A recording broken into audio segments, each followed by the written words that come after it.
Apostulli i ditës.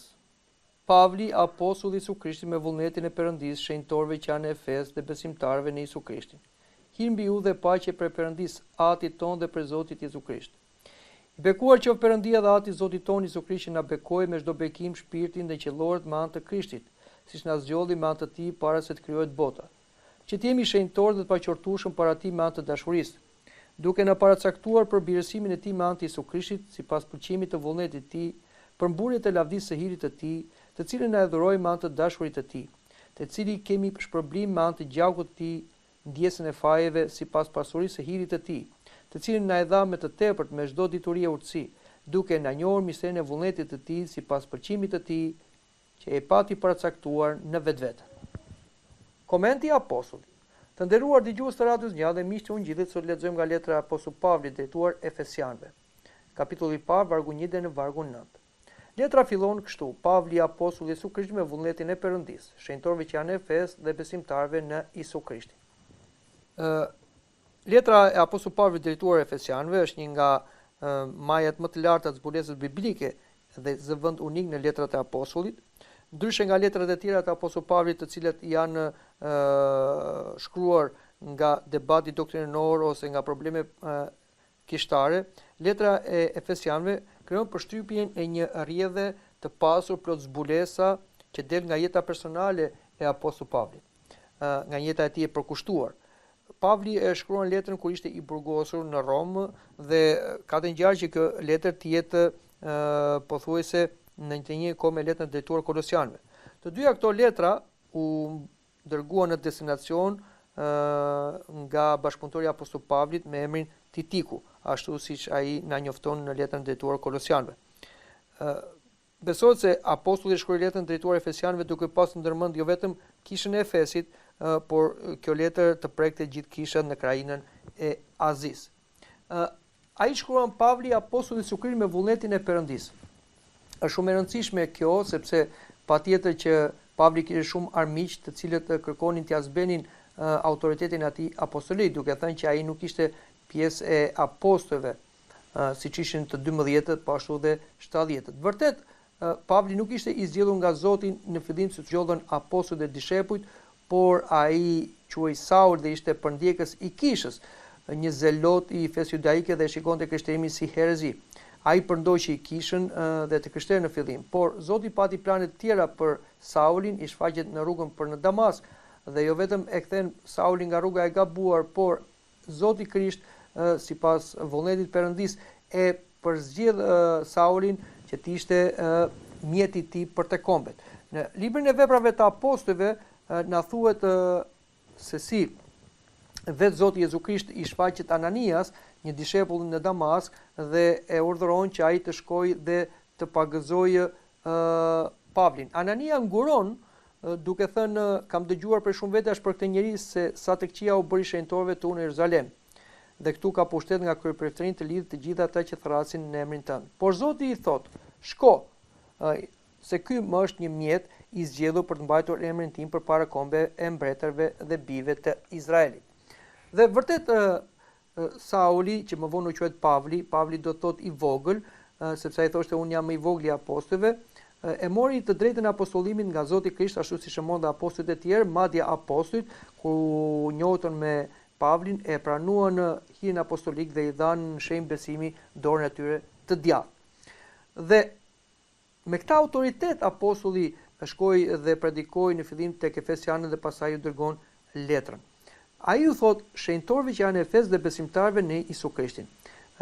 Apostulli Pavli të krishterët quan shenjtor për të kujtuar atyre thirrjen dhe destinacionin që kanë si besimtar në Krishtin. Pra, të gjithë jemi thirrur për të bërë shenjtor, vetë Zoti Jezu Krisht ju thoshte nxënësve të vet dhe dëgjuesve, bëuni të përcosur ashtu si Ati juaj është i përsosur.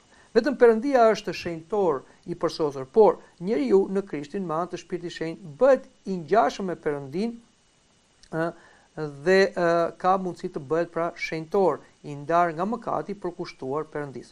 Kishën ortodokse disa të krishterë i quan shenjtor sepse ata bën jetë të spikatur dhe patën një fund të krishterë, me martirizim, me një jetë të drejtë, me ushqinari, dhe kisha na jep ata jetën e tyre, ikonën e tyre si një shembull frymëzimi që edhe neve si ata të arrijmë në destinacionin e jetës shpirtërore që është shenjtërimi. Dhe vazhdon apostulli Pavli dhe besimtarëve në Isu Krishtin.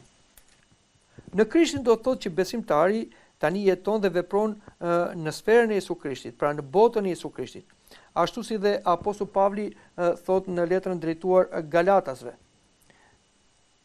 Bashkë me Krishtin u kryqëzova dhe sroj me unë, po Krishti ron tek unë, dhe atë që roj unë tani në mish, e roj në besimin e Birit Perëndis, i cili më deshi dhe dorëzoi veten e tij për mua.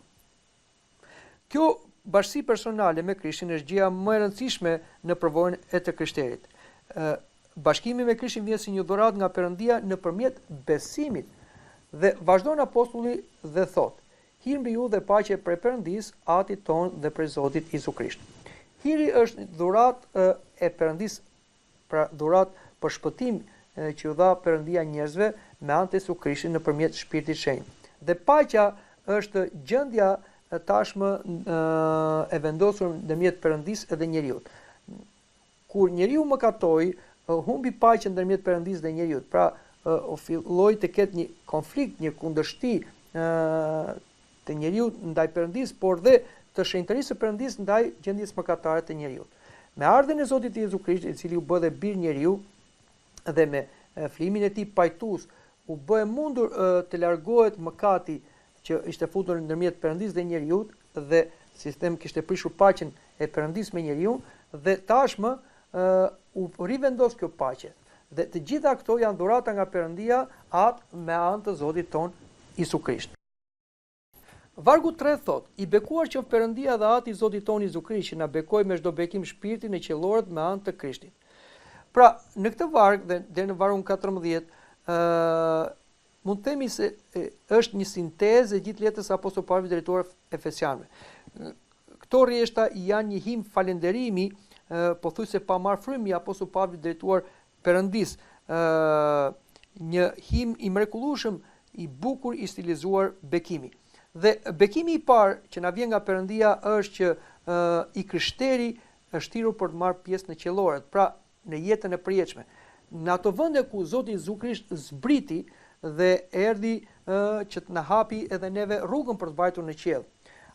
Vetë Zoti Jezu Krisht i lutet Atit të tij duke thënë: "Atje ku jam unë, të jenë edhe këta nxënësit e mi."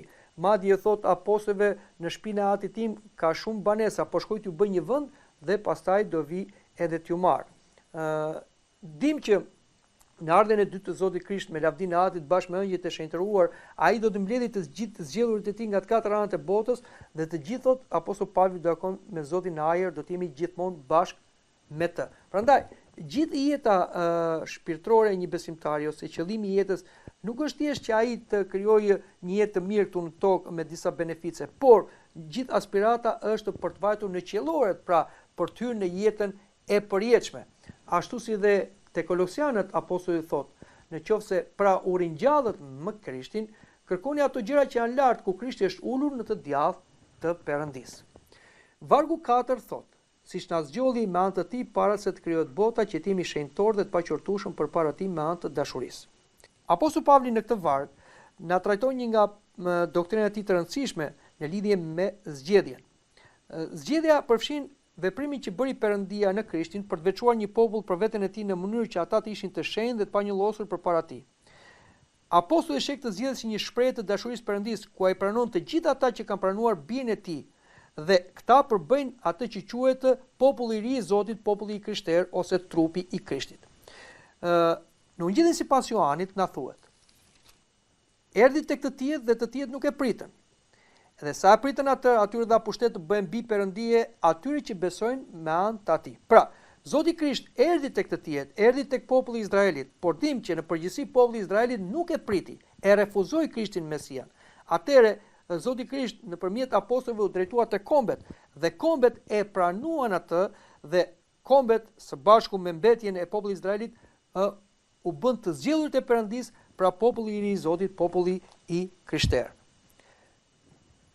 Zgjedhja në Krishtin para së gjitha realizohet edhe në bazë të asaj që thamë sipër, në bazë të grupit, pra është zgjedhja e një populli që të cilët quhen trupi i Krishtit, quhen nusja e Krishtit. Dhe zgjedhja për të gëzuar shpëtimin dhe shenjtërinë e trupit të Krishtit është gjithmonë e sigurt. Por siguria e zgjedhjes për individët në trupin e Krishtit mbetet e kushtëzuar nga besimi i tyre personal, nga ngulmimi i tyre për qëndruar bashkë me të në trupin e tij, pra në kishën. Prandaj nuk mund të themi se Perëndia ka zgjedhur disa njerëz dhe të tjerët i ka përjashtuar, por secili e zgjedh veten e vet kur ai beson në Krishtin dhe bëhet pjesëtar i trupit të Krishtit, të kishës, me anë të mistereve të kishës. Vargu 5 thot: duke na paracaktuar për birësim të tij me anë të Jesu Krishtit sipas përqimit të vullnetit të tij. Tashmë apostulli Pavli flet për paracaktimin. Paracaktim do të thotë të vendosësh paraprakisht dhe ka të bëjë me qëllimet dhe objektivat e Perëndisë në lidhje me zgjedhjen. Zgjedhja, siç tham më sipër, është veçimi që Perëndia i bën një populli, të përbërë nga individët në Krishtin, që përbëjnë atë që quhet kisha e krishterë. Përcaktimi paracakton ose parakupton atë që do ndodh me njerëzit e Perëndisë. Perëndia i paracakton të zgjedhur të tij të jenë të thirrur, të drejtësuar, të përlëvduar në përputhje me shëmbulltyrën e birit të tij. Pra të jenë të shenjtë dhe të panjollosur, të jenë fëmijë të tij dhe të pranojnë pra shpirtin e shenjtë dhe të krijuar për vepra të mira. Paracaktimi ashtu si dhe zgjedhja lidhet me trupin e Krishtit, pra me kishën e Krishtit. Dhe vetëm ata që janë pjesë e kësaj kishe, ata janë të paracaktuar për ato që Perëndia ka përgatitur për të zgjedhurit e tij. Shumë njerëz e kanë vështirë për ta kuptuar doktrinën e paracaktimit. Madje arrin në ide të gabuara si kur Perëndia ka paracaktuar disa njerëz për shpëtim dhe të tjerët i ka përjashtuar. Nëse pranohet kjo, atëherë Perëndia nuk ka të drejtë na gjykojë, por Perëndia do të na gjykojë sepse neve e zgjedhim dhe paracaktojmë veten tonë në lirinë tonë. Si ta kuptojmë këtë më mirë? Le të marrim një analogji. Anija, që është kisha, zgjidhet nga Perëndia si mjeti i tij lundrues për të shkuar nga toka në qiell. Krishti është kapiteni i kësaj anije. Të gjithë ata që dëshirojnë të hypin në këtë anije, pra që e zgjidhin veten, mund të realizojnë këtë dëshirë vetëm nëpërmjet besimit në Krishtin. Pra, dhe duke hyrë në këtë anije, pra duke u bërë pjesë e kishës së Krishtit nëpërmjet mistereve. Por aq kohë sa dikush është në anije, në unitet me Krishtin dhe pjesë e anijes, pra pjesë e kishës, ai është i zgjedhur. Po nëse ndonjë besimtar vendos të braktisë anijen, pra kishën, dhe kapitenin Krishtin, ai largohet nga grupi i të zgjedhurve. Prandaj, zgjedhja është gjithmonë në unitet me Krishtin dhe me kishën. Dhe paracaktimi na tregon destinacionin e anijes, pra të kishës, dhe flet për ato që ka përgatitur Perëndia për ata që do të qëndrojnë besnik deri në fund të këtij lundrimi.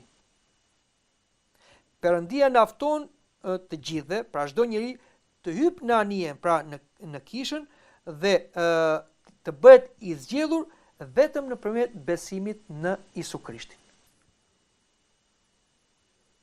Dhe vazhdojmë në vargun 6, na thot: për mburje të lavdisë së hirit të tij, të cilën na i dhuroi me anë të dashurisë të tij. Pra, gjithçka që bën Perëndia ka si qëllim lavdërimin e Perëndisë. Jo se Perëndia e kërkon këtë, por krijesa, aq më tepër dhe krijesa njerëzore, nuk mund t'i afrojë asgjë Perëndisë për dhuratën e hirit, që na është dhënë nëpërmjet të dashurit të tij, vetëse të falenderoj. Dhe kush është i dashuri i tij? I dashuri i Perëndisë është Jezu Krishti. Ashtu siç na thuhet edhe tek Ungjilli sipas Lukait: ti je biri im i dashur, ty të kam pëlqyer.